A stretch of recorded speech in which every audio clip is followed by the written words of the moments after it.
तो श्री गणेश. बरं का, संपूर्ण सृष्टीची निर्मिती ज्याच्यापासून झालेली आहे तो श्री गणेश.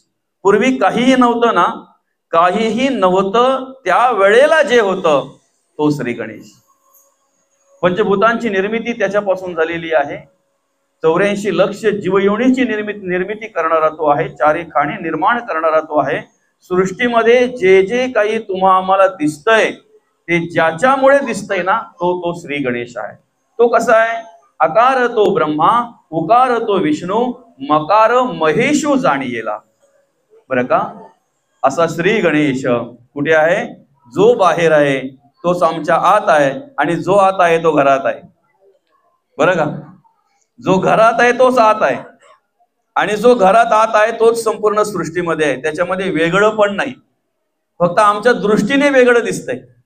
आमच्या चामड्याच्या डोळ्याने फक्त ते वेगळं दिसतंय. मात्र अंतर्मुख होऊन ज्ञानचक्षु ज्याला म्हणतात, आत्मज्ञान ज्याला म्हणतात, त्या आत्मज्ञानाने जर आम्ही बघितलं तर तो श्री गणेश सर्वत्र सारखाच आहे. अंतरात्मा म्हणून आम्हाला तोच सांभाळतोय. बरं का, आमच्या घरामध्ये सगळं काही कार्य करण्यासाठी आम्हाला तोच सामर्थ्य देतोय, जो ब्रह्मांडामध्ये प्रत्येक गोष्टीला, प्रत्येक तत्वाला सामर्थ्य देतोय, तोच श्री गणेश. आलं का लक्षात? म्हणजे बघा ना, तसं जर पाहायला गेलं तर ज्या देवाच्या ओळख घेण्यासाठी, त्या देवाचं दर्शन घेण्यासाठी आम्ही अनेक ठिकाणी जात असतो, आम्ही अनेक ठिकाणी अनेक प्रकारचे प्रयत्न करत असतो, तोच श्री गणेश आम्हाला ते कार्य करण्यासाठी सामर्थ्य देतो हे आम्हाला माहिती नाही. बरं का माऊली? कोसल्या गावामध्ये असताना आमच्या अंतःकरणामध्ये जाणीव झाली, आम्ही पंढरपूर क्षेत्री, आम्ही पांडुरंग परमात्म्याचं दर्शन घ्यायला जायला पाहिजे, ही जाणीव आमच्या अंतःकरणामध्ये झाली. बरं का, काशीला काशी विश्वेश्वराचं दर्शन घ्यायला जायला पाहिजे, आमच्या अंतःकरणामध्ये जाणीव झाली. पण ज्या वेळेला जाणीव झाली त्या वेळेपासून तर त्या ठिकाणापर्यंत नेणारा, दर्शन घडवून देणारा तो निर्गुण स्वरूपामध्ये आत्मा म्हणून आमची सेवा करतो हेच आम्हाला माहिती नाहीये. बरं का, जसं बाहेर ह्या डेकोरेशनला जोपर्यंत मूर्ती आहे तोपर्यंत किंमत आहे, तसंच आमच्या ह्या डेकोरेशनला, आमच्या या देहाला जोपर्यंत तो अंतरात्मा म्हणून निर्गुण रूपाने तो भगवंत आमची सेवा करतोय ना, तोपर्यंत किंमत आहे. एकदा काय तो भगवंत निघून गेला, एकदा काय तो अंतरात्मा निघून गेला की मग मात्र डेकोरेशनला किंमत काय होते? शून्य किंमत होते, शून्य किंमत होते. बरं का, मग बघा ना, आम्ही किती मोठे आहोत. तसं जर पाहायला गेलं तर आपण शून्य आहोत. आपण काय आहोत? बरं का, ज्या वेळेला एका ऑफिसमध्ये एक जण गेला, त्या ऑफिसमध्ये की नाही, त्या अधिकाऱ्याच्या टेबलावर एक पृथ्वीचा सिम्बॉल होतो, पृथ्वी होती गोल आकाराची अशी. आलं का लक्षात? तिच्याकडे बघितलं त्याने, अरे म्हणे आपली पृथ्वी ही संपूर्ण, ह्या गोल म्हणजे एवढी पृथ्वी आहे. बरं का, मग या पृथ्वीमध्ये आपला भारत देश कुठे आहे? त्या जगाच्या नकाशावर, त्या गोल आकाराच्या त्या पृथ्वीवर तो भारत देश आपला शोधायला लागला. बरेच अशी फिरवल्या नंतर मग त्याला एक असा छोटासा भारत देश असा दिसला त्याला, असं ते. बरं का, मग या भारत देशामध्ये माझा महाराष्ट्र कुठे आहे? या महाराष्ट्रामध्ये माझा ठाणे जिल्हा कुठे आहे? आणि या ठाणे जिल्ह्यामध्ये माझा कल्याण तालुका, त्यात माझं गाव, आणि त्यात मी, काहीच नाही, शून्य, काहीच नाही ना. काय आहे तिथे? पृथ्वीच्या आकारावर जर आपण बघितलं, त्या पृथ्वीच्या सिम्बॉलवर जर आपण बघितलं तर आपलं गाव दिसेल. जिल्हा जिथे दिसत नाही, जिल्हा तिथे तालुका, गाव, आपलं घर, आणि आपण तर नाहीच. म्हणजे त्यावेळेला त्याने जेव्हा विचार केला ना, त्यावेळेला त्याला असं वाटलं की मी म्हणजे काहीच नाहीये. ऐका ना, काय वाटलं त्याला? मी म्हणजे काहीच नाहीये. पण लगेचच त्या ठिकाणी एक त्याला आत्मबोध झाला. काय आत्मबोध झाला माहितीये का? या पृथ्वीचा निर्माता तो श्री गणेश आहे.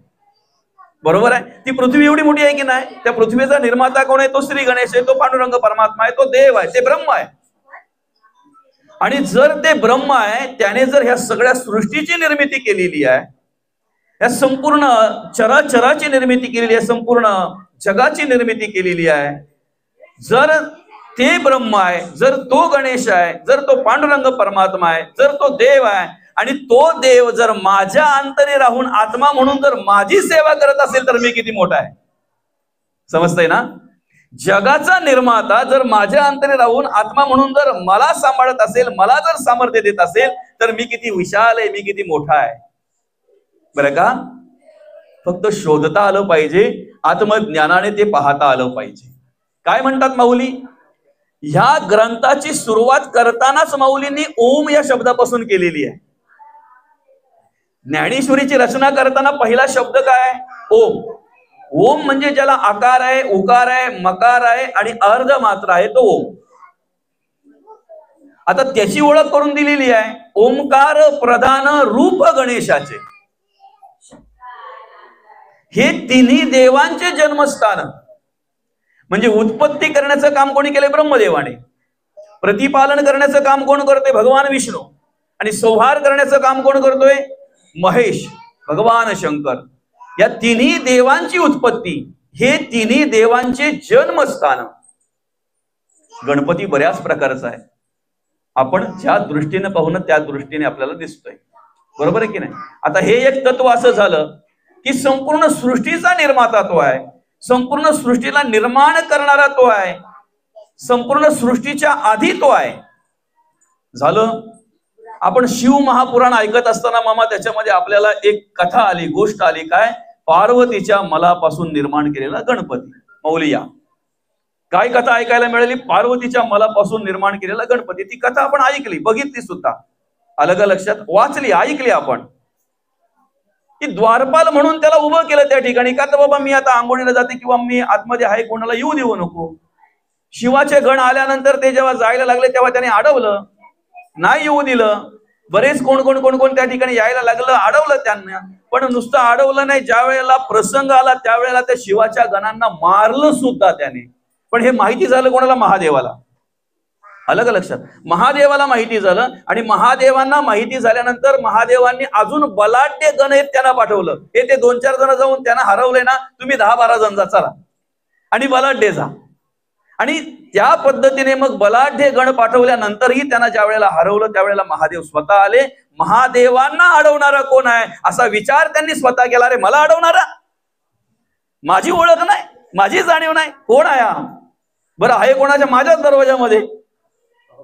आणि मग शेवटी म्हणून काय केलं? शिरछेद केला, शिर छाटलं गेलं. आणि मग हे ज्या वेळेला पार्वती मातेला कळलं त्यावेळेला पार्वती मातेने हट्ट धरला. असं म्हणतात बऱ्याच प्रकारचे हट्ट असतात, ते आपल्याला पुरवायचे असतात. त्यामधला पहिला म्हणजे महत्वाचा हट्ट श्री हट्ट म्हटलं जाते, ऐक ना. आणि श्री हट्ट आहे. पार्वती माता महादेवांकडे हट्ट करते, काय?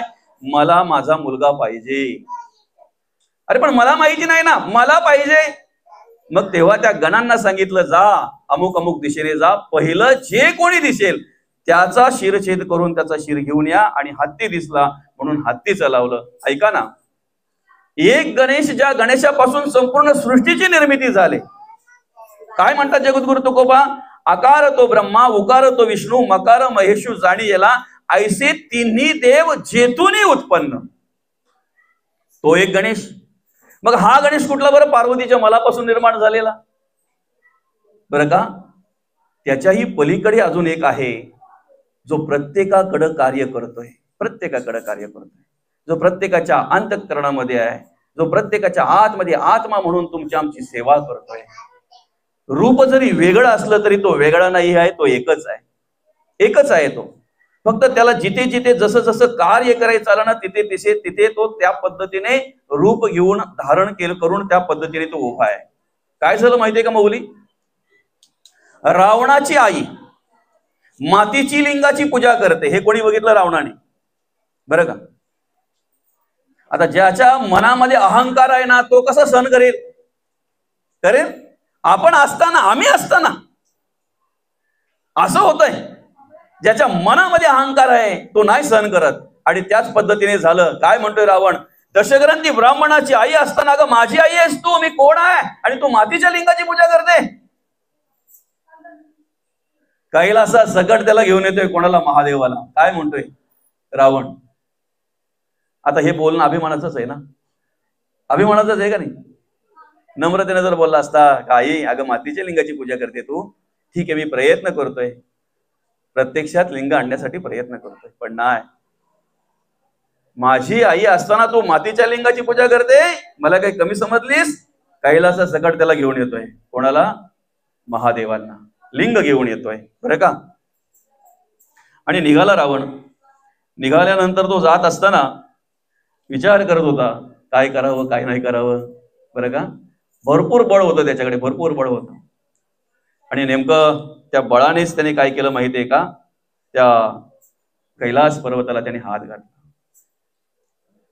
धरणीकंप व्हायला लागला. धरणीकंप झाल्याबरोबर काय झालं माहितीये का, सगळे देव विचार करायला लागले, आम्ही कोणीच काही करत नसताना हा धरणीकंप होतोय कसा. पहिला विचार आला ब्रह्मदेवाकडे, तुम्ही काही करताय? म्हणजे काहीच नाही. भगवान विष्णूंकडे, तुम्ही काही केलं? काहीच नाही. सगळे देव विचार करायला लागले, काहीही कोणी न करता हा धरणीकंप होतोय कसा. सगळ्यांची धावपळ सुरू झाली. इकडे पार्वती माता महादेवांना विचारते, पार्वती माता महादेवांना विचारते, अहो काय चाललंय हे, तुम्ही पण काही करत नाहीत, मग तरी सुद्धा हे धरणीकंप होतोय कसं काय, अख्खा पर्वत हलतोय हा. त्यावेळेला महादेव म्हणतात, माझा एक भक्त आहे, तो खेळतोय, त्याला खेळू दे, काय खेळता येईल तेवढा. बरं का, महादेव म्हणतात माझा भक्त आहे, त्याचा खेळ चालू आहे, खेळू दे त्याला, काय खेळायचं ते. आणि तेवढ्यात ऐकतच नाही म्हणून महादेवाने एक पाय आपला कैलासावर ठेवला. ठेवल्याबरोबर त्या ठिकाणी रावण खाली दडपला गेला. आपण गोष्ट नेहमी ऐकतोय, आपण नेहमी दृष्टांत ऐकतोय की रावणाने देवाची भक्ती करायला शिराचा काय केला, तंबोरा, आणि आतड्याचा तुंतुना, ऐकतोय की नाही, तो तिथेच केला. दडपल्यानंतर त्या तिथून मुक्त होण्यासाठी, मोकळं होण्यासाठी रावणाने काय केलं माहितीये का, भगवंताचं स्तवन केलं, स्तुती केली. देवाचं स्तवन देवाला आवडतंय. ऐका ना, देवाचं स्तवन देवाला आवडतंय. आपण सुद्धा इथे आरती करतोय. आरती म्हणजे काय करतोय आपण, देवाची स्तुती करतोय, स्तवन करतोय देवाचं. ते स्तवन लिहिलेलं आहे त्याच्यामध्ये, स्तवनाचा पूर्ण त्या देवाचा उल्लेख केलेला आहे. सुख करता दुःख हरताय, बरा का. म्हणून पोरांच्या ताब्यात जास्त आरत्या देऊ नका. जर द्याल तर त्यांच्यावर तसे संस्कार करा. त्यांना पहिले सांगा, पोराव पुस्तक घेऊन वाचा, काही फरक पडत नाही. ज्याच्या पाठ नाही त्यांनी पुस्तक घेऊन वाचले तरी काही हरकत नाही. चुकण्यापेक्षा पुस्तक घ्या. चुकीचं स्तवन होण्यापेक्षा व्यवस्थितरित्या स्तवन व्हावं असं वाटत असेल तर पुस्तक घ्या. भगवंत आपल्या घरी विराजमान झालेत. काही 1.5, 2, 2.5 दिवसासाठी भगवंताचं या ठिकाणी मूर्ती रूपाने भगवंत आलेले आहेत आपल्याकडे. एखादा पाहुणा जर आपल्या घरी आला आणि त्याचं जर आपण उलट तुलट स्तवन केलं, उलट सुलट जर त्याला बोलतो, थांबेल? नाही थांबणार ना. मग देव स्वतः, परब्रह्म देव स्वतः आपल्या घरी आलेले आहेत काही दिवसांसाठी मूर्ती रूपाने आपल्याकडून सेवा घडावी म्हणून, बरं का. त्या भगवंताचं स्तवन आपल्याकडून घडावं म्हणून आलेलं आहे. तर मग चुकीचं बोलण्यापेक्षा तुम्ही पुस्तकं घ्या, वाचा, आणि मग त्या पद्धतीने बोला, त्या पद्धतीने आरती करा. आरती म्हणजे स्तुती आहे, स्तवन आहे. सुख करता दुःख हरता असा तो देव आहे. पण आम्ही काय करतोय माहितीये का, त्याच्याकडे येताना वार्ता विघ्नाची घेऊन येतोय. आपण काय करतोय, आपण देवाकडे सहज जातोय का? मंदिरात सुद्धा आम्ही तेव्हाच जातोय ज्या वेळेला आमच्यावर काहीतरी प्रसंग येतो. देवाच्या पुढे आम्ही परत परत तेव्हाच हात जोडून उभे राहतोय ज्या वेळेला आम्हाला दुःख असतंय, त्रास असतोय, काहीतरी आमच्या आयुष्यामध्ये घडतंय, तेव्हाच आम्ही परत परत देवाला विनंती करत असतो, विनवणी करत असतो. दुःख वार्ता विघ्नाची, आम्ही विघ्नांची वार्ता घेऊन येतो. पण तो काय करतो, नुरवी न उर्वी, ते जोडू नये बरं का, फक्त आमचा ताला सुरा तेव्हा म्हणून नुरवी तिकडे टाकलंय. सुख करता दुःख हरता वार्ता विघ्नाची न उर्वी, नुरवी. मग काय करतोय तो, पूर्वी कृपा जयाची, कृपा करून तो प्रत्येकाचा उद्धार करतोय. विद्येचा दाता आहे तो, बुद्धीचा दाता आहे तो. श्री गणेश बुद्धीचा दाता आहे म्हणून ते म्हटलेलं आहे, सकल मती प्रकाशो, बुद्धीचा प्रकाश, बुद्धी देणारा, बुद्धीचा दाता असा तो श्री गणेश, बरं का. आणि मग म्हटलेलं आहे ते, रत्न खचित फरा तुझगौरी कुमरा, चंदनाची उटी कुंकुम केशरा. बघा ते त्याचं ते वर्णन केलेलं त्या मूर्तीचं, आलं का लक्षात. दुसऱ्या कडव्यामध्ये आम्ही काय म्हणतोय, लंबोदर पीतांबर फणीवर बंधना. ज्याचं लंब उदर आहे, अर्थात पोट मोठं आहे, उदर कसं आहे, मोठं आहे, लंब उदर. पीतांबर, कमरेला काय आहे त्याच्या, पितांबर, पितांबर. त्याच्यावर काय आहे, फणीवर, फलीवर नाही, फणीवर साप नाग, फणीवर बंधना, फणीवराने बंधन केलेलं आहे, वंदना नाही, फणीवर बंधना. तो कसा आहे, सरळ सोंड, वक्रतुंड, त्रिनयना. दास रामाचा वाट पाहे सदना, सजना नाही, सदना, संकष्टी नाही, फक्त संकटी, संकटी पावावे निर्वाणी रक्षावे सुरवर वंदना. ज्याला सुरवर सुद्धा वंदन करतात असा तो श्री गणेश मूर्तिरूपाने आमच्या घरात विराजमान झालेला आहे. ऐका ना, रावणाने स्तुती करायला सुरुवात केली, स्तवन करायला सुरुवात केली. महत्वाचा विषय असा आहे की स्तवन करताना अशा प्रकारे झालं पाहिजे. तुम्ही किती स्पष्ट बोलता याला महत्व नाही, किती उच्चार स्पष्ट करता याला महत्व नाही. कदाचित तुमच्या जिभेमुळे तुम्हाला तेवढा स्पष्ट उच्चार करता येत नसेल, पण त्या उच्चाराच्या मागे तुमचा भाव काय आहे हे महत्वाचं आहे. त्या स्तवनाच्या मागे तुमचा भाव काय आहे हे महत्वाचं आहे.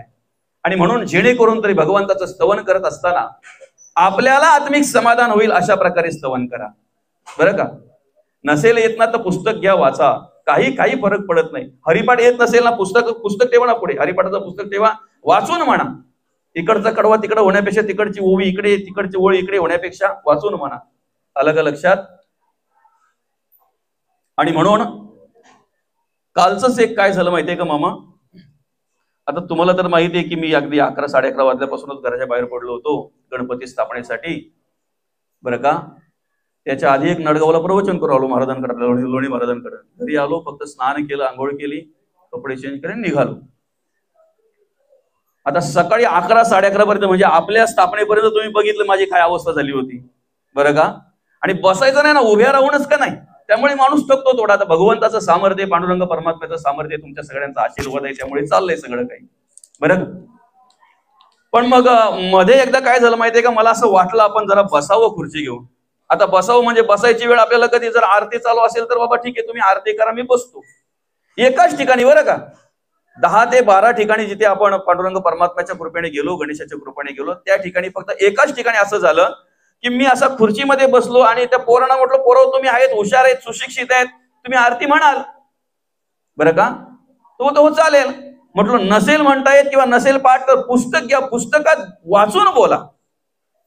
नाही पाठ आहे तरी सुद्धा पुस्तक असू द्या ना. पुस्तक हातामध्ये घेतलं त्यांनी आणि बोलायला सुरुवात केली. गणपतीची आरती झाली, बरं का.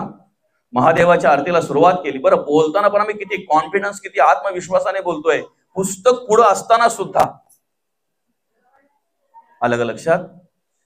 महादेवाची आरती सुरू झाली. कर्पूर गौरा भोळा नैनेवी शाळा, अर्धांगी पार्वती सुमनांच्या माळा, विभूतीचे उधळण श्रीकंठ निला, ऐसा शंकर शोभे. एवढा जोरात बोलला तो का कुठल्याच शब्दावर जेवढा भार नव्हता तेवढा त्या शब्दावर भार दिला. काय? ऐसा शंकर शोभे वनवा लागला. आता पुस्तक पुढे असून जर आमचा वनवा लागत असेल, तुमच्याकडे लागतो का कधी आरतीमध्ये वनवा? आपल्याकडे लागतो ना, भलेगाव मध्ये तर लय लागतो.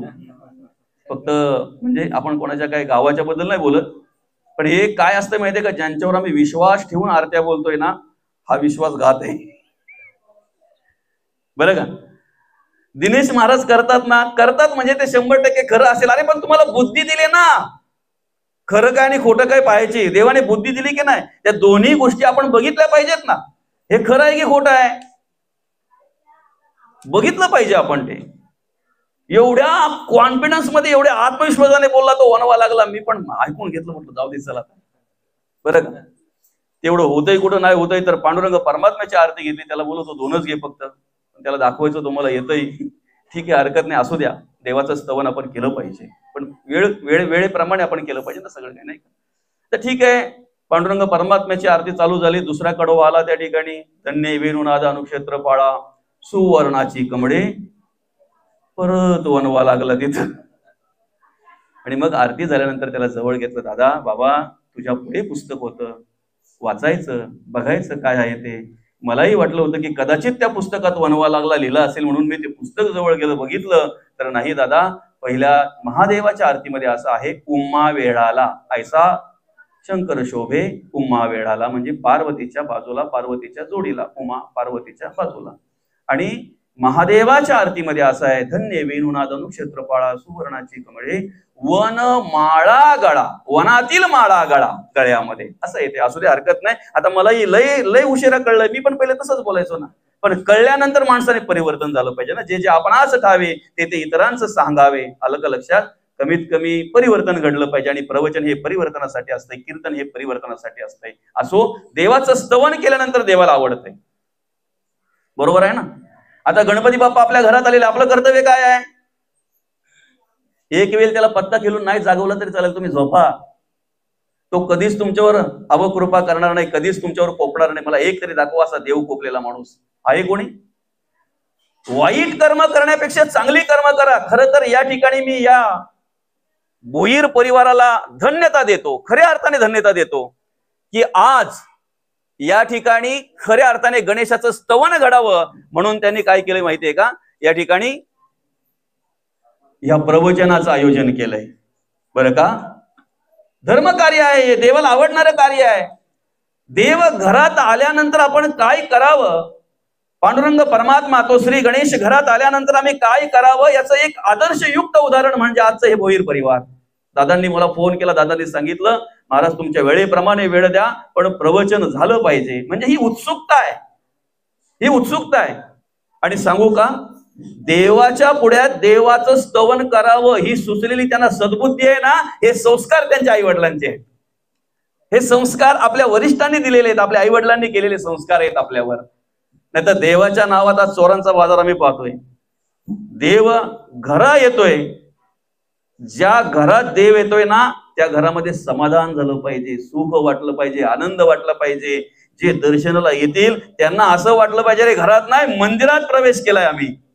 आणि तसं इथे आल्यानंतर वाटलं, जाणवलं, मंदिरात प्रवेश केल्यासारखं जाणवलं, वाटलं. त्याला कारण काय? देव घरा आल्याची खूण आहे ही. बरं का माऊली? देव घरा आल्याची खूण आहे. पण देव घरात आल्यानंतर स्तवन न करता, स्तुती न करता, देवाचं नामचिंतन न करता जर आम्ही भलतं काहीतरी करत असू जे धर्मालाही मान्य नाही, धर्मालाही मान्य नाही. मी इथे उपस्थित असलेल्या सगळ्यांना विनंती करतोय, विचारतोय, सांगतोय, तुम्हाला कुठेतरी कुठल्या ग्रंथामध्ये, शास्त्रामध्ये, पुराणामध्ये असं वाचायला मिळालंय का तुम्ही पत्ता खेळून देव जागवा? आहे कुठे? असेल तर मला पण सांगा, म्हणजे मी उद्यापासून प्रवचन सांगतो ना. तुम्ही जुगार खेळून देव जागवा. खरं तर देव आमच्या गावात आला, देव आमच्या घरात आला तर अनेकांना समाधान व्हायला पाहिजे, अनेकांना आनंद वाटायला पाहिजे. पण नेमका देव येतोय आणि कित्येकांची घरं उद्ध्वस्त होत आहेत, जुगार खेळून बर्बाद होत आहेत. काही तरुण मंडळी आज आम्हाला पाहायला मिळते. ही देव आल्याची खूण आहे का? आणि म्हणून देव घरी आल्यानंतर आपण काय कार्य करावं याचं एक आदर्शयुक्त उदाहरण म्हणजे हे कोसले गावातील, अर्थात ज्यांनी हे प्रवचन आयोजित केलेलं आहे भोईर परिवार. बरं का? आदर्शयुक्त उदाहरण. देवाला हे आवडतंय, तुम्ही स्तुती करा, स्तवन करा. आणि त्यात तर ते महादेव, त्याला बोळा शंकर दुसरं नाव आहे. बरं का? रावण सोडू नका, रावण धरून चालायचं आपल्याला पुढं. त्यात तर महादेव, आणि महादेवाची स्तुती कोण करतोय? रावण करतोय, स्तवन करतोय. आणि मग त्या वेळेला काय झालं? आतड्याचा तुंतुना, शिराचा तंबोरा केला त्याने आणि ती राग गायला सुरुवात केली.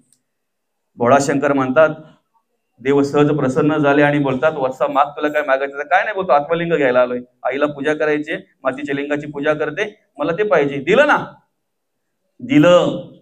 पण ऐका ना, दिल्यानंतर अवस्था अशी झाली की सगळ्या देवांची पळापळ झाली, धावपळ सुरू झाली. कारण साहजिकच आहे, ह्या लिंगाची स्थापना जर केली तर महादेवाने सांगितलं होतं कुठेही ठेवू नको, जाताना बरोबर तुला जिथे न्यायचे घरी तिथे ने, स्थापना कर, त्याची साधना कर, उपासना कर, अमुक अमुक कर, जे काही नियम आहेत ते सगळे सांगितले. काही काळ याची उपासना केल्यानंतर, काही काळ याची पूजा केल्यानंतर या जगाचा बाप तू होशील. या जगाची सगळी सूत्र तुझ्या हातात येतील. कोणाला सांगितलं महादेवाने? भोळाशंकर. त्याने कोणाला सांगितलं? त्या रावणाला सांगितलं. आणि हे सांगितल्याबरोबर काम लागलं नारद मुनींना. बरं का? कारण सगळा पहिले कुठे काही झालं की ते पहिले कोणाला कळायचं? नारद मुनींना. बरं का? आता आपण कोणाला पण कल लाव्या नारद बोलतो, पण तसं बोलून चालणार नाही दादा. त्यांनी जिथे जिथे कार्य केलंय ना तिथे तिथे धर्माचंच कार्य केलंय, चांगलंच कार्य केलंय. बरं का? जरी त्या वेळेला त्या कला लावाचं काम जरी केलं असेल तरी सुद्धा चांगल्यासाठीच केलंय ना त्यांनी, चांगल्यासाठीच केलंय. आता प्रत्येकाला भेटून, प्रत्येक देवाला भेटून त्यांनी सांगायला सुरुवात केली की असं असं झालंय, महादेवाने आत्मलिंग दिलं आणि ते लिंग निघून जर समजा स्थापन केली तर काय होईल? आपल्याला सगळ्यांना त्याला पूजायला लागेल, त्याला पूजायला लागेल सगळ्यांना, आपल्याला त्याला मोठं बोलायला लागेल, डॅडी बोलायला लागेल सगळ्यांना. बरं का? बाबा बोलायला लागेल, पप्पा बोलायला लागेल. कारण सगळी सूत्र त्याच्या जवळ जातील. हाहाकार झाला, सगळ्यांची धावपळ चालू झाली. आता करायचं काय? ते आत्मलिंग घेईल कोण? कोणाच्यातच सामर्थ्य नाही. शेवटी सगळ्यांना एकच आठवला, देव जो आठवला तो मूर्तिरूपाने आपल्या घरात आहे. आलं का लक्षात? देवांवर संकट आल्यानंतर त्या संकटातून मुक्त होण्यासाठी देवांना जो देव आठवला ना, तो देव मूर्ती रूपाने श्री गणेश आपल्या घरात आहे. आणि श्री गणेशाला भेटल्यानंतर सांगितलं, देवा असं असं आहे, असं असं संकट आलेलं आहे, ते आत्मलिंग घ्यायचं आहे, परत घ्यायचं आहे. देव म्हणतो काय नका, मला फक्त गुळ खोबरं द्या. ऐकताय ना? फक्त त्याच्यात 1 रुपया टाकू नका, बरं का? ती दक्षिणा वेगळी द्यायची असते. तुम्ही जेवणामध्ये पैसे घालवून जेवाल नाही ना, मग गुळ खोबऱ्यामध्ये 1 रुपया ठेवताय तुम्ही. तुम्हाला सांगितलंय कोणी? बरं, ती दक्षिणा आहे ती वेगळी आहे. गुळ खोबरं द्या देवाला. काय सांगितलं? मला चणे द्या, शेंगदाणे द्या, मी खात खात जातो. गुळ खोबरं द्या मला, मी खात खात जातो. बालाच्या रूपामध्ये, लहान मुलाच्या रूपामध्ये श्री गणेश ज्या मार्गामध्ये रावण जाणार त्या मार्गामध्ये गेले. लांब वर त्या रावणाने बघितलं, संध्येची वेळ झालेली आहे, कोणीतरी हे सांभाळणारं पाहिजे आत्मलिंग, कारण खाली ठेवता कामा नये. आणि नेमका श्री गणेशाकडे लक्ष केलं. श्री गणेशाला म्हणतोय रावण, दादा कुठला रे तू पोरगा? कोणाचा रे? बरं का? रावण बोलते तू कोणाचा रे? तेव्हा मग सांगितलं मी महादेवाचा. तो स्मशानात राहतो, तो रुंड माला घालून फिरतो, तो अख्ख्या अंगाला भस्म लावतो तो. अरे त्यानेच आत्मलिंग दिलंय तुला ना, त्याच्याविषयी तू असं बोलतोय? जे आपल्याला मोठे करतात ना, समजतंय ना, ज्यांच्या गुणे आपण मोठे झालोय ना, त्यांच्याबद्दल जर आपण अपप्रचार करायला लागलो तर समजत आपला कार्यक्रम झाला. कोणी असो मग तो, ज्यांनी आपल्याला सहकार्य केलेलं आहे, बरं का? म्हणून म्हणतात एकदा पाखराला पंख फुटले ना की पाखराने खूप उंच भरारी घ्यावी. किती उंच? कोणालाही जेवढी उंच भरारी घेता आली नाही ना तेवढी उंच भरारी घ्यावी. पण ज्या घरट्याने आपल्याला आधार दिलाय त्या घरट्याला विसरू नका, त्या घरट्याला विसरू नका. आम्ही आमच्या आयुष्यामध्ये कितीही मोठे जरी झालो, ऐकताय ना, आम्ही आमच्या आयुष्यामध्ये कितीही जरी मोठे झालो तरी कोणीही आपल्या आई वडिलांपेक्षा मोठा होईल का? होईल? आम्ही आमच्या आयुष्यामध्ये कितीही जरी प्रगती केली, कितीही जरी प्रगतीच्या शिड्या चढलो तरी त्या घरट्यांनी आम्हाला आधार दिलाय ना, त्या घरट्यांनी आम्हाला वाढवलंय, घडवलंय, मोठं केलंय, मार्गदर्शन केलंय, म्हणून तर आम्ही या प्रगतीच्या शिड्या चढलो की नाही? त्यांना विसरून चालेल? चालेल का? परवा एका वृद्धाश्रमामध्ये गेलो माऊली. त्या वृद्धाश्रमामध्ये एका भिंतीवर असं मस्त लिहिलं होतं, ऐका ना. त्या वृद्धाश्रमात प्रवेश केल्यानंतर, त्या ग्राउंड मध्ये, त्या कंपाऊंड मध्ये प्रवेश केल्यानंतर त्या हॉल कंपाऊंडच्या भिंतीवर मला असं पाहायला मिळालं, त्या कंपाऊंडच्या भिंतीवर त्या मला ऐकायला मिळालं, माझ्या अर्थात वाचायला मिळालं. झाडो झुडपं अशी मस्त होती, बरं का? काय लिहिलं होतं माहितीये का? झाडाच्या पिकून खाली पडलेल्या पानावर पाय देऊ नका. ऐका, काय लिहिलं होतं? झाडाच्या पिकून खाली पडलेल्या पानावर पाय देऊ नका. एवढं लक्षात ठेवा, काल तीच पानं आपल्याला सावली देत होती, तीच पानं आपल्याला सावली देत होती.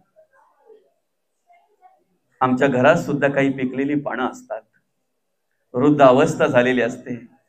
काही ठिकाणी हिरक फिरक माणसं करतात त्यांची, काही ठिकाणी त्यांना काय काय अदवा तदवा बोलतात, यांना कळत नाही, यांना माहित नाही, यांना असं नाही, यांना तसं नाही. फार अक्कल काढेपर्यंत पाहुण्यांच्या समोर ज्या वेळेला एखादा मुलगा बापाची अक्कल काढतो ना त्यावेळेला त्याच्या आयुष्यात सगळ्यात मोठं दुःख त्याला होत असतं. सुनेच्या समोर ज्या वेळेला एखादा मुलगा आपल्या आईला तिची अक्कल काढतोय, तिला अदवा तदवा बोलतोय ना, त्यावेळेला सगळ्यात मोठं दुःख त्या आईला होत असतंय त्यावेळेला. ऐका ना, खऱ्या अर्थाने आम्हाला जर गणेशाचं स्तवन करायचे, गणेशाची पूजा करायची आहे ना, सुरुवात इथून झाली पाहिजे. त्या गणपती बाप्पाची कृपा आमच्यावर झाल्याशिवाय राहणार नाही. त्या गणपती बाप्पाची कृपा आमच्यावर झाल्याशिवाय राहणार नाही. हो. आणि हा विचारतोय कोण रे तो? कोणाचा? तो रुंड माळा गळ्यात असतोय त्याचा, सर्वांगाला भस्म लावलेला आहे त्याचा, स्मशानात वास करतोय, निवास करतोय त्याचा. तो काय देणार आहे तुला? चल माझ्या बरोबर, मी पाहिजे ते तुला देतोय. अरे तुझ्याकडे पाहिजे ते त्याच्यामुळे झालंय ना, समजतंय ना? लंका पहिले रावणाची नव्हती. पार्वती माता आहे ना, महादेवाला एकदा अशी संवाद चालू होता दोघांचा, हो का? पार्वती माता महादेवाला बोलते, माझ्या माऊस मेवणीने आपला माऊस बहिणीने ना मोठा फ्लॅट घेतलाय शहापूरला, बरं का. म्हणजे तिचा सांगायचा उद्देश असतो, बरं का. माझी आत्या बहिणी ना, त्यांचा बंगला बघायला बाबा बाबा बाबा करोड रुपयाचा बंगला असेल. आणि मामी बहिणीने परवाच गाडी घेतली, काहीतरी 7-8 सीटरची गाडी आहे, एसी गाडी आहे. सांगायची पद्धत असते ती, बरं का. हे सगळं सांगत होती कोण? पार्वती माता महादेवाला. महादेवाने जाणलं हिला काय करायचंय, नेमकं काय सांगायचंय. डायरेक्ट सांगायची हिंमत नाही की आपल्याला पण फ्लॅट घ्या म्हणून, काय आपला पण बंगला त्या पद्धतीने असावं म्हणून. पण यांचा संवाद ऐकला कुबेराने. आणि कुबेर महाराज म्हणतात काय माहितीये का, महादेवाला काहीतरी द्यावं असं माझं बऱ्याच वर्षांपासून, बऱ्याच काळापासून माझ्या मनामध्ये आहे, पण द्यायची वेळच आली नव्हती. आता हीच संधी साधावा. आणि कुबेर महाराजांनी काय केलं माहितीये का, एक सोन्याची नगरी तयार केली आणि महादेव आणि पार्वती माता यांना ती भेट म्हणून दिली. आता एवढी मोठी सोन्याची नगरी, आणि त्या ठिकाणी माऊली जायचं, जेवढा मोठा बंगला असेल तेवढं मोठं वट पण पाहिजे, काय असू त्याला हरकत नाही. फक्त ते असं आणा का पूजा करणारच पाहिजे, नाही तर तुमच्या लाद्या चापतील, टायलेट चापतील, नाही का. तुमची श्रीमंती बघून ते बिदाकी सांगतील, असं नको. हे तसंच झालं ना. त्या वेळेला वास्तुशांती करायची म्हटल्यानंतर मग ब्राह्मण पण तसा पाहिजे, भट पण तसा पाहिजे, म्हणून त्या वेळेला सगळ्यात मोठा दशग्रंथी होता हा, म्हणून रावणाला सांगितलं आणि रावणाला बोलावलं. पूजेला सुरुवात झाली. पण पूजेला सुरुवात होण्याच्या आधी ज्या वेळेला ती नगरी रावणाने बघितली, त्यावेळेला त्याच्या डोळ्यामध्ये भरली, अरे बाप रे, सोन्याचे खांब ना, सोन्याच्या भिंतीनं, सोन्याची नगरी ना, रे. त्याचं मनच सोनेरी होऊन गेला. कोणाचा? रावणाचा. पूजा कमी, लादीला जास्त हात लावतो, तो टायलेट्सला हात लावतो, बेडरूम पाहतो काय, किचन पाहतो काय, तिकडे वॉशरूम पाहतो काय. अरे बापरे बापरे बापरे, काय केलंय, काय केलंय. आलं का लक्षात? पूजा झाल्यानंतर महादेव बोलतात, अरे एवढी चांगली पूजा केली तू, प्रसन्न झालो रे, तुला प्रसन्न झालो मी. खऱ्या अर्थाने मला खूप आनंद वाटला, समाधान वाटलं. मला माग काय मागायचं ते, जे मागशील ते देईन. आणि हीच संधी साधली रावणाने. काय म्हणतोय रावण, ज्याची वास्तुशांती मी केली ना, ते घरच मला द्या. तताच तू पाणी सोडलं, घे बाबा, घे, तुला आवडलं ना, घेऊन टाक. आलं का लक्षात? आता रावण जरी सोन्याच्या नगरीत राहत होता, तरी ते सोन्याची नगरी कोणाची होती? महादेवाची होती, बरोबर. आता हे बोलतो महादेवाबद्दलच. कोणाला बोलतोय? गणपतीला. काय बोलतोय? तुला काय दिलंय त्याने, माझ्याकडे जर मी पाहिजे ते दिले बाबा. ते आदवा बोलू नको, तुला काय काम आहे ते सांग, तू माझं एक काम करशील का? आतल्यात गणपती बाप्पा बोलतो, मी तेवढ्यासाठी तर आलोय. मी आलोय कशासाठी? तुमची कामं करायलाच आलोय. फक्त चांगली कामं सांगा. तुम्ही बोलाल जय बजरंग बलीना तोड दुश्मन केनली, तर त्या जमणार नाही. काय म्हणतात गणपती बाप्पा? चांगलं काम करायला मी आलेलो आहे, मी त्यासाठीच आलेलो आहे दादा, चांगलं सांगा, मी ऐकेन नक्की. आणि झालं. रावण बोलतो, हे आत्मलिंग सांभाळायचं आहे, फक्त खाली ठेवू नको. गणपती बाप्पाने हात घालायच्या आधी पहिले सांगितलं, दादा मी एकतर बारीक आहे, माझ्याकडे काही ताकद जास्त नाहीये, पण मला जर जड झालं तर 3 वेळा हाक मारेन, 3 वेळा हाक मारेन, चौथ्यांदा हाक मारत बसणार नाही, खाली ठेवेन. आणि झालं काय माहितीये का, नेमकं आत्मलिंग घेतलं. रावण संधेमध्ये रममाण झाला. गणपतीने हाक मारली त्यांच्या आयडियाप्रमाणे, बरं का, त्यांच्या युक्तीप्रमाणे 3 वेळा हाक मारली. रावण काही आला नाही. आत्मलिंग खाली ठेवलं. खाली ठेवलेलं बघितल्यानंतर, रावण आल्यानंतर ज्या वेळेला बघितलं, त्या वेळेला रावणाने ते लिंग उचलण्याचा प्रयत्न केला. ऐका ना, रावणाने ते लिंग उचलण्याचा प्रयत्न केला, पण ज्या वेळेला गणपतीने, गणेशाने, श्री गणेशाने ते आत्मलिंग खाली ठेवलं, जमिनीला जसा स्पर्श झाला त्या आत्मलिंगाचा, तिथेच देवांनी पुष्पवृष्टी केली आणि ढोल नगारे वाजवायला सुरुवात केली. सुटलो बाबा एकदांचा. गणपतीने आपल्याला मोठ्या संकटातून काढले, श्री गणेशाने आपल्याला काय केलं? मोठ्या संकटातून काढलं. आता पुढचं ऐका. रावण म्हणजे महाबळ. काय म्हटलेलं त्याला? महाबळ. त्याच्याकडे भरपूर ताकद होती. किती ताकद होती? दशानन होता तो, भरपूर ताकद होती त्याच्याकडे. त्याच्या ताकदीचा सुद्धा उल्लेख काही ठिकाणी केलेला आहे, बरं का. महाबळ असल्यामुळे, महाबळाने त्याने ते आत्मलिंग खेचल्यामुळे त्या क्षेत्राला नाव पडलं महाबळेश्वर. आलं का लक्षात? त्या क्षेत्राला नाव काय पडलं? महाबळेश्वर. आणि आत्मलिंग खेचल्यानंतर त्या आत्मलिंगाला आकाराला गायीच्या कानाचा, म्हणून गोकर्ण महाबळेश्वर. कधीतरी गेला असाल तुम्ही तिकडे, गायीच्या कानाचा आकार आहे, गोकर्ण महाबळेश्वर. असू द्या, हरकत नाही. आपल्याला फक्त विषय एवढाच आहे की देवादिकांवर आलेली संकट सुद्धा त्या श्री गणेशाच्या कृपेने टळली जातात, टळतात आणि टळलेली आहेत. तुमची आमची संकट सहज सहज सहज दूर करेल तो भगवंत. फक्त आपण काय केलं पाहिजे माहितीये का? प्रत्येक शुभ कार्य करताना, ऐका, शुभ कार्य महत्वाचं आहे हो का? प्रत्येक शुभ कार्य करताना पहिली आराधना आपण कोणाची केली पाहिजे? श्री गणेशाची. पहिलं चिंतन, पहिलं नामस्मरण आपण कोणाचं केलं पाहिजे? पहिली प्रथम वंदन आपण कोणाला केलं पाहिजे?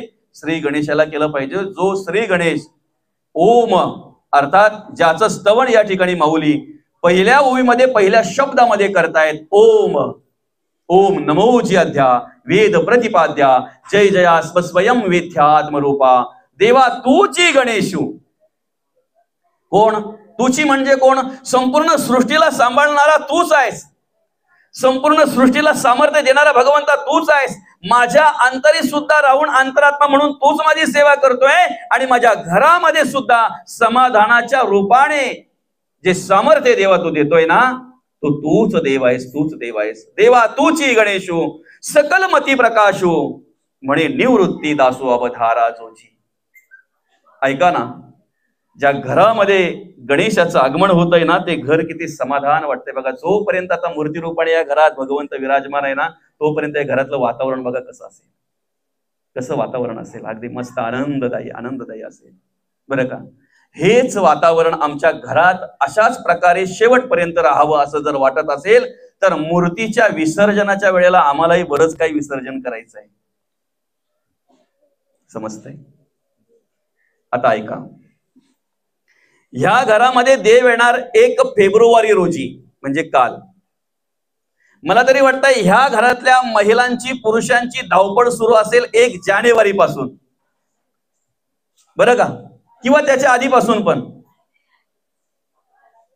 स्वच्छता करणं घरामध्ये, आलं का लक्षात? ती तयारी करणं, निमंत्रण देणं, या सगळ्या गोष्टी आल्या असत्या साधारणतः महिनाभरापासून आमची धावपळ सुरू असते. का? आमच्या घरात देव येणार आहे, आमच्या घरात देव येणार आहे, बरं का. बरं, कधीतरी शेजाऱ्यांनी विचारलं का, काय ग कधीच एवढी भांडी तू बाहेर काढत नाही, आज एवढी भांडी काढल्यात? तेव्हा ती बोलते, वर्षभर ज्या भांड्यांकडे कधी पाहायची वेळच आली नव्हती ना, ती भांडी पण आज घासायला बाहेर काढल्यात. का? आमच्या घरात देव येणार आहे. देव येणार आहे म्हणजे आमच्या घरात कचरा नको, घाण नको. जर देव घरात येणार आहे तर आम्ही आमच्या घरातली घाण काढून टाकतोय, घरातला कचरा काढून टाकतोय. मग एक विचार करायला हवा, ज्या घरामध्ये देव आहे अंतरात्मा म्हणून जो आमची सेवा करतोय, त्या घरामध्ये आम्ही कचरा ठेवावा का? त्या मनामध्ये आम्ही घाण ठेवावी का? मूर्तीचं विसर्जन करता करता त्या घाणीचंही विसर्जन आम्हाला करता आलं पाहिजे. त्या दिवशी होईल ना, त्या दिवशी त्या गणेशाची कृपा आमच्यावर झाल्याशिवाय राहणार नाही. त्या दिवशी त्या गणेशाची कृपा आमच्यावर झाल्याशिवाय राहणार नाही. हो, त्याचं स्तवन करतानाच आम्ही म्हटलेलं आहे, वक्रतुंड महाकाय सूर्यकोटी समप्रभ निर्विघ्नं कुर्मे देव सर्व कार्येषु सर्वदा. प्रत्येक कार्य निर्विघ्नपणे पार पाडणारा तो श्री गणेश. फक्त काय केलं पाहिजे? आम्ही त्याचं स्मरण केलं पाहिजे, नामस्मरण केलं पाहिजे. अखंड जर नामस्मरण त्या देवाचं आम्ही केलं तर निश्चित ते कार्य आमच्याकडून घडल्याशिवाय राहणार नाही. साधं उदाहरण आहे दादा, आम्ही आमच्या घरातील अंधार नाहीसा व्हावा म्हणून, आम्हाला प्रकाश मिळावा म्हणून ज्या वेळेला दिवा लावतोय ना, त्या दिव्याकडे आम्ही वेगळ्या नजरेने पाहतोय. आणि देवाच्या पुढ्यात जी निरंजन आम्ही लावतोय की नाही, जे दीप प्रज्वलन आम्ही करतोय की नाही, त्या दिव्याला आम्ही नमस्कार करत असतो, त्या निरंजनेला आम्ही नमस्कार करत असतो. कारण ते पूजनीय असतंय. का? तो देवाचा दिवा आहे. तो दिवा कोणाचा आहे? देवाचा दिवा. आणि देवाचा दिवा आहे म्हणून तो पूजनीय आहे. आमच्या घरामध्ये अनेक वाटे असतात, अनेक डिश असतात, अनेक प्लेट असतात, पण त्यांच्याकडे आम्ही काय दृष्टीने पाहतोय? अरे कधीतरी एखादी तामण जर आमच्या बाजूला पडली असेल तर आम्ही लगेच बोलतोय देवाची भांडी आहेत ती. एखादा पेला जर पडला असेल, एखादी पली जर पडली असेल तर आम्ही काय बोलतोय? अरे देवाची भांडी आहेत ती. माणसाने माणसाच्या आयुष्यामध्ये एवढा विचार करावा, जर भांडी देवाची होऊ शकतात तर माणूस देवाचा होऊ शकत नाही का? काय? भांडी जर देवाची होऊ शकतात तर माणूस देवाचा होऊ शकत नाही. फक्त देवाच्या कामी लागला पाहिजे. धर्माचं कार्य त्याच्याकडून झालं पाहिजे, देवाचं कार्य त्याच्याकडून झालं पाहिजे. देवाचं कार्य ज्या दिवशी होत आहे ना, त्या दिवशी देवासारखा आहे म्हणतात. काय म्हणतात? देवासारखा आहे. बरं का? आता बघा, मूर्तीचं जरी विसर्जन झालं तरी या घरामध्ये देवाच्या कृपेचं वास्तव्य सतत सतत राहणार आहे. कारण का माहितीये का? देवाला आवडतील अशी कर्म या घरामध्ये घडली जातात. देवाचं स्तवन घडावं म्हणून प्रवचन आयोजित केलेलं आहे. नाहीतर आपल्याला निमंत्रण केलं असतं ना, 6 शीटेत 7वा पाहिजे. कशासाठी बरं? शेवटपर्यंत हे कार्य आम्हाला, हे समाधान आम्हाला या घरामध्ये पाहायला मिळणार आहे खऱ्या अर्थाने. का? त्या देवाला आवडतील अशी कर्म या घरामध्ये घडली जातात. पुढे ऐकू ना आपण. मी लहान असताना की नाही, आपले जे बालांचे अशी घर असायचे ना, बालांचे नाही का मामा, अशी मोठी कड्या बाला असायच्या, त्या बालांच्यावर ना आपली माणसं, वृद्ध माणसं जी आहेत की नाही, त्या अशा म्हणी लिहून ठेवायचे. बघा, तुम्ही जर जुन्या घरी असं तुम्ही कधी गेले असाल ना, तर तुम्हाला अशा म्हणी वाचायला मिळाल्या असतील. बरं का? मी एक म्हण वाचली होती एका घरामध्ये, दया क्षमा शांती तेथे देवाची वस्ती. आमच्या घरात देव असावा, आमच्या घरात देव राहावा आम्हाला असं वाटतंय की नाही, मग त्यासाठी पहिली सूत्र महत्वाची आहेत. ज्या घरामध्ये दया क्षमा आणि शांती आहे, संत म्हणतात देवाची वस्ती नाही, त्या घरात देवची वस्ती. देवाची वस्ती, त्या घरात राहणारे देव आहेत. देवासारखी वागणारी माणसं, देवासारखी जगणारी माणसं. खऱ्या अर्थाने त्या गणेशाची कृपा झाल्यानंतर ते विचार आपल्याकडे येत असतात. बरं का? आणि ती प्रेरणा एक मिळत असते, प्रेरणा मिळत असते. हे संस्कार आहेत. आपण आपल्या मुलाबालांसाठी किती संपत्ती कमवून ठेवतो यापेक्षा ते काय संस्कार आपण करतोय ना, हे महत्वाचं आहे. काय संस्कार करतोय हे महत्वाचं आहे. कधीतरी कंटाळा म्हणून नाही, आपल्याला कंटाळा म्हणून नाही, पण कधीतरी आपल्या मुलांना दीप प्रज्वलन करायला सांगा. खंत वाटते काही वेळेला, खरं सांगतो ना तुम्हाला. बरं का? परवा एका ठिकाणी मला एक पूजन करायची वेळ आली. अर्थात पूजन करता करता एक मोठा नेता त्या ठिकाणी आला. बरं का? मोठा नेता आला त्या ठिकाणी. आता अशा माणसांकडे बघितल्यानंतर आपण कोण बोलतो, बापरे किती मोठा माणूस आहे. मोठी माणसं तीच की नाही, आपण त्यांनाच मोठी म्हणतोय. मोठा माणूस आलेला आहे, मोठा माणूस आलेला आहे.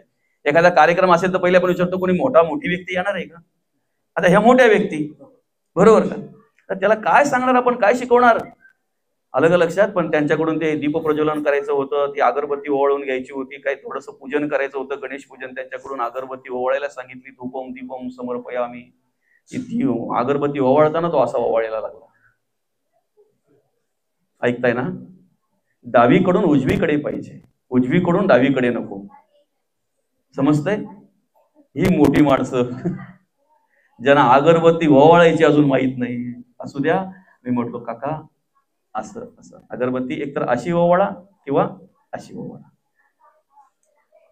दीप प्रज्वलन ज्या वेळेला झालं, दिवा ओवाळायला ज्या वेळेला, देवाला निरंजन ओवाळायची ज्या वेळेला, त्यावेळेला पण त्याने ते सुरुवातच तशी केली. अशी आम्ही खूप मोठे झालो रे, वाढलो, जगलो, खूप मोठे झालो, पण हे संस्कार आमच्यावर नाहीत ना, नाही का? उद्या त्या गणेशाची सेवा, त्या गणेशाचं स्तवन आपल्याकडून अखंड घडावं, आपल्या मुलाबालांकडून घडावं असं जर वाटत असेल तर कधीतरी तुमच्या लहान मुलांना दिवा लावायला सांगा. देवाच्या पुढ्यात दीपप्रज्वलन करायला सांगा. त्यांना सवय लागली पाहिजे.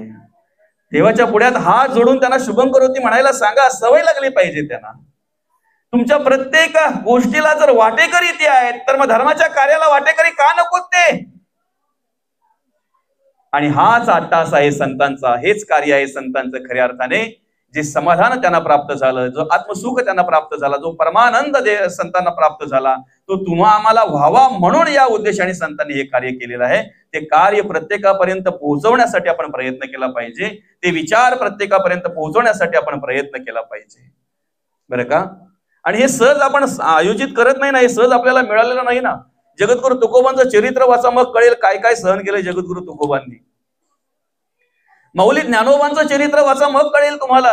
अरे नुसतं रस्त्यामध्ये जात असताना कोणीतरी आपल्याकडे अगदी बघितलं आणि मोठे डोळे केले तरी पण आपल्याला काय वाटतंय बघा, नुसतं डोळे मोठे करून जरी बघितलं तरी सुद्धा आपल्याला राग येतोय लगेच. बरोबर आहे की नाही? अरे माऊलींच्या जोडीला असलेला असं कधीतरी माऊलीची सावली पडली तर एखादा लगेच तो बाजूला व्हायचा, बोलायचा अरे रे रे बाटलो रे बाटलो. संन्याशाच्या पोराची सावली पडली, पाटलो म्हणून जाऊन त्याच वेळेला त्याने इंद्रायणीमध्ये आंघोळ करावी आणि मग यावं. काही वाटत नसेल का हो त्यांच्या मनाला माऊलींच्या? बरंच काही सांगण्यासारखं आहे, बरंच काही म्हणण्यासारखं आहे, पण खऱ्या अर्थाने एवढं सगळं सहन करून, एवढ्या सगळ्या प्रसंगांना, सगळ्या संकटांना सामोरे जाऊन जगाच्या कल्याणा संतांच्या विभूती, फक्त जगाच्या कल्याणाचाच विचार मनामध्ये ठेवला आणि त्या पद्धतीने कार्य केलं. हिंदवी स्वराज्य संस्थापक राजे शिवछत्रपतींचा जर आपण विचार केला, मोजके मावळे जोडीला घेऊन आणि हिंदवी स्वराज्याची स्थापना करायची आहे.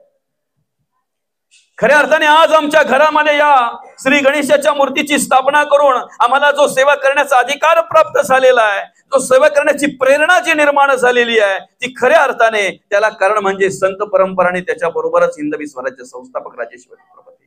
हा अधिकार आम्हाला त्यांनी दिलेला आहे, पण सहज मिळालेला नाही ना. सहज निर्माण झाला का? सहज मिळाला का? त्यासाठी त्याग आहे, त्यासाठी बरंच काही चांगलं करावं लागतंय दादा, बरंच काही चांगलं करावं लागतंय. 16व्या शतकामध्ये 2 माता होऊन गेल्या, 2 जिजाऊ होऊन गेल्या. एक जिजाऊने जगद्गुरु तुकोबांना आधार दिला, सहकार्य केलं आणि 4-4.5 हजार अभंगाची गाथा आम्हाला मिळाली. दुसऱ्या जिजाऊने 2 छत्रपती घडवले. राष्ट्रमाता राजमाता महासाहेब जिजाऊंनी 2 छत्रपती घडवले.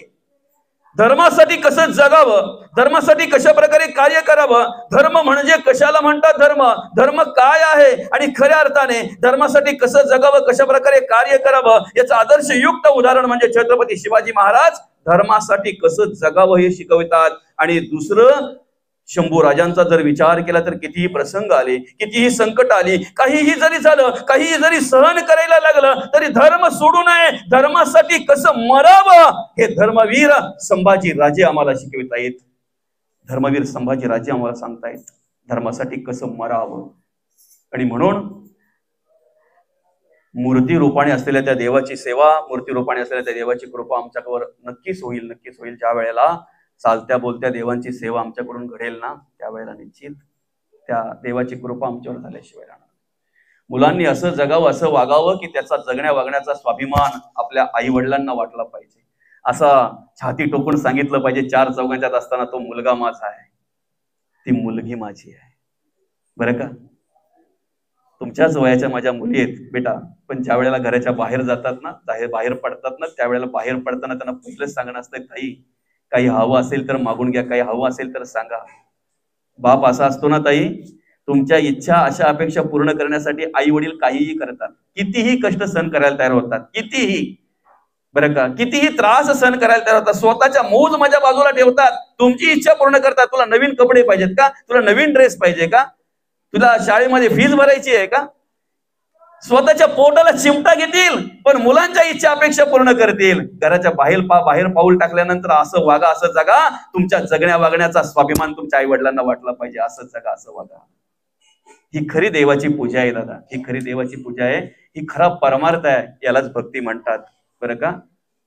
जर आम्ही चांगलं जगून वागून जर आमच्या घरामध्ये त्या देवाला प्रार्थना करत असू ना, डोळ्यातून देवालाच पाहत असू, कानातून देवाचंच ऐकत असू, मुखातून जर देवाचंच स्तवन आमच्याकडून घडत असेल आणि अशा वेळेला जर आमच्या घरातल्या एखाद्या पांडुरंग परमात्म्याच्या मूर्तीला, फोटोला जर आम्ही नमस्कार करत असू ना, तर तो नमस्कार पंढरीचा पांडुरंग स्वीकारत असतो, पांडुरंग स्वीकारत असतो पंढरीचा. पण त्या क्षेत्रात जाऊन जर आम्ही नको ती कर्म करत असू, नको तसं जगत वागत असू, द्वेष करत असू, मत्सर करत असू, तिरस्कार करत असू, तर प्रत्यक्षात पांडुरंग परमात्म्याच्या मूर्तीच्या पुढेच जाऊन जर आम्ही नमस्कार केला तरी तो नमस्कार त्या देवाला पोहोचत नाही, हे तेवढंच सत्य आहे. म्हणून आमचं जगणं वागणं म्हणजे परमार्थ आहे, आमचं जगणं वागणं म्हणजेच भक्ती आहे. आणि खऱ्या अर्थाने या भोईर परिवाराचा आदर्श घ्यावा. या पद्धतीने या ठिकाणी या गणेशाच्या मूर्ती रूपाने विराजमान झाल्यानंतर या ठिकाणी खऱ्या अर्थाने धर्माचं कार्य आपल्याकडून घडावं, त्या देवाचं स्तवन आपल्याकडून घडावं, म्हणून त्यांनी या ठिकाणी अतिशय चांगल्या प्रकारे या प्रवचनाचं आयोजन केलं. बरं का? त्या गणपतीचे डोळे लहान आहेत, आपले सूक्ष्म सूक्ष्म भाग देवाला कळावेत, आपले सूक्ष्म सूक्ष्म विचार, सूक्ष्म सूक्ष्म कर्म आपले देवाला कळावीत, म्हणून गणपतीचे डोळे लहान आहेत. गणपतीचे कान सुपासारखे आहेत, शूर्पकर्ण म्हणतात त्याला, सुपासारखे कान आहेत. 5 मिनिटात थांबणार आहोत आपण. सुपासारखे कान आहेत देवाचे. बरं का? का बरं? सुपाचं काम काय बरं माय माऊली? सूप काय काम करते बरं? ते पाखडताना बघितलंय तुम्ही? सूप काय काम करते? चांगलं आपल्याकडे घेत आहे, बरोबर आहे काही नाही, आणि वाईट काय करतंय? बाहेर टाकतंय. आपण सुद्धा काय करायचंय? तुम्ही किती खाता याला महत्व नाही तर कसं खाता याला महत्व आहे, बरोबर ना माऊली? तुम्ही किती तास श्रवण करता याला महत्व नाही. तुम्ही श्रवण करताना तुमची भूमिका काय आहे, तुमचं मन कुठे आहे, तुमचं चित्त कुठे आहे याला महत्व आहे. तुम्ही 4 तास प्रवचन श्रवण करता, तुम्ही 4 तास कीर्तन श्रवण करताय, पण मन ठिकाणावर नाही ना, चित्त ठिकाणावर नाही ना. संत काय म्हणतात, तुम्ही किती वेळ नामस्मरण करता यापेक्षा ते नामस्मरण करताना तुमचं चित्त तिथं आहे का हे महत्वाचं आहे. म्हणून तर माऊली म्हणतात ना, चित्त नाही नामी तरी ते व्यर्थ, तरी ते व्यर्थ. म्हणून भगवंताचं नाम